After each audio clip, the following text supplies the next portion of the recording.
soir, les francs-maçons à Strasbourg et des animaux à la maison d'arrêt de l'Alzo. Voici l'actualité ce soir du 6 minutes Strasbourg Eurométropole, édition 2015. Bonne année.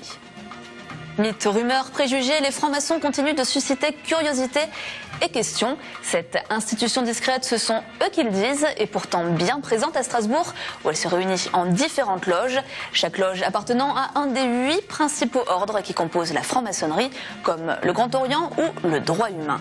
Si tous se retrouvent dans certaines valeurs et idéaux, à chaque ordre ses caractéristiques. Le droit humain, par exemple, qui compte 17 000 membres en France, est mixte et international depuis sa création. Et ce sont eux qui organisent samedi à la librairie Kléber une après-midi de discussion et de rencontres avec les Strasbourgeois. C'est une première et c'est promis, ils vous diront tout, ou presque.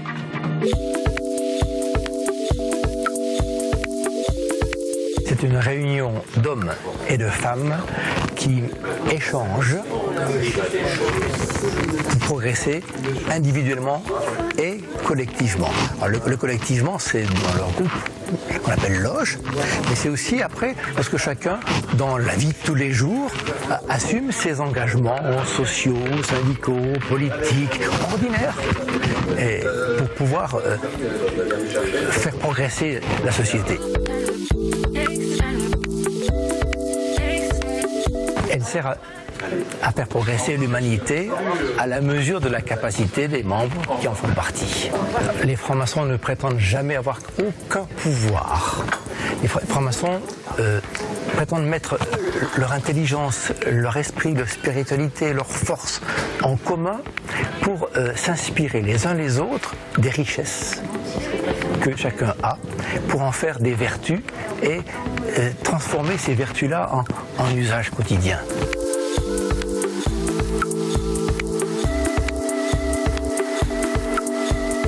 Il existe beaucoup de non-dits, beaucoup de choses énigmatiques. Et c'est pour ça que nous avons 8 représentants d'obédiences différentes qui viennent ici à Strasbourg, à la librairie Kléber. Chaque obédience aura 5 minutes pour se présenter. Et à la fin, évidemment, le public pourra poser des questions. L'objectif, c'est surtout de pouvoir répondre aux questions des Strasbourgeois. Parce que tellement de choses se disent, mais concrètement là, des questions pourraient se poser et peut-être des bonnes réponses aussi.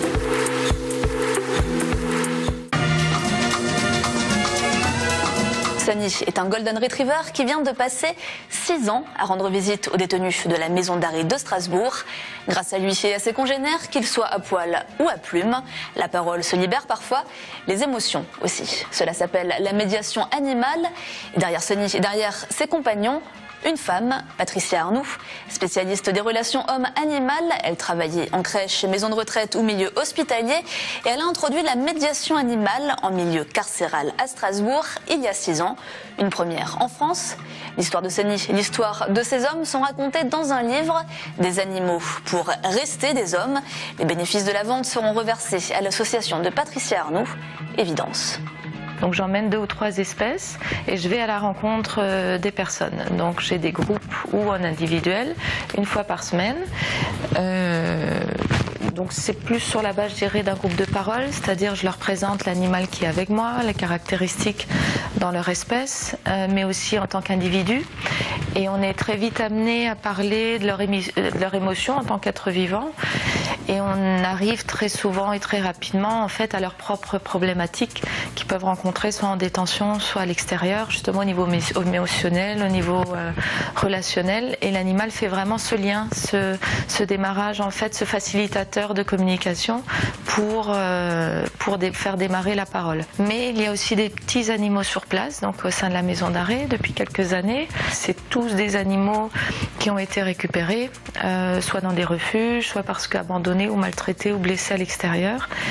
Et l'idée, c'était de leur redonner aussi une deuxième chance, de leur redonner confiance en l'humain Et pour la personne détenue qui va s'en occuper tous les jours, elle est responsable d'une vie finalement, et elles se reconstruisent ensemble. Souvent ils partent de la même histoire, assez difficile, assez terrible, et il y a cette double reconstruction, je dirais, en miroir qui peut se faire, et le lien qui peut se créer très très fort. Ce livre, c'était de partager effectivement ce travail-là, cette action-là. C'était peut-être de faire évoluer un peu justement cette perception, de faire connaître un milieu qu'on ne connaît pas forcément, ou sur lequel on peut s'imaginer justement plein de choses. C'était aussi l'idée de laisser une trace entre guillemets. Donc j'ai travaillé pendant 11 ans avec Sunny, qui est mon Golden Retriever, et qui vient de prendre, on va dire, sa retraite. J'avais besoin de laisser aussi la trace de son passage et de partager lui aussi, à travers lui, ses rencontres. Je voulais partager de l'émotion. J'espère que voilà, j'arriverai à atteindre mes objectifs. L'idée, c'était de créer un bel objet. Donc par l'intermédiaire déjà du visuel. Donc il y a beaucoup de photos dedans qui permettent de retracer un peu la relation homme-animal. C'était pas forcément évident à faire parce qu'il n'y a pas de visage, donc on n'a pas l'émotion du visage, mais on a l'émotion des gestes, l'émotion du partage. Les photos sont parsemées, sont associées à des témoignages qui ont été soit dits en séance, soit dans des courriers après coup. Et puis il y a l'histoire de Sunny. Donc on a fait le choix de le faire parler lui. C'est son histoire et c'est lui qui raconte jusqu'au bout, avec la relève à la fin, donc la petite chienne qui a pris la suite.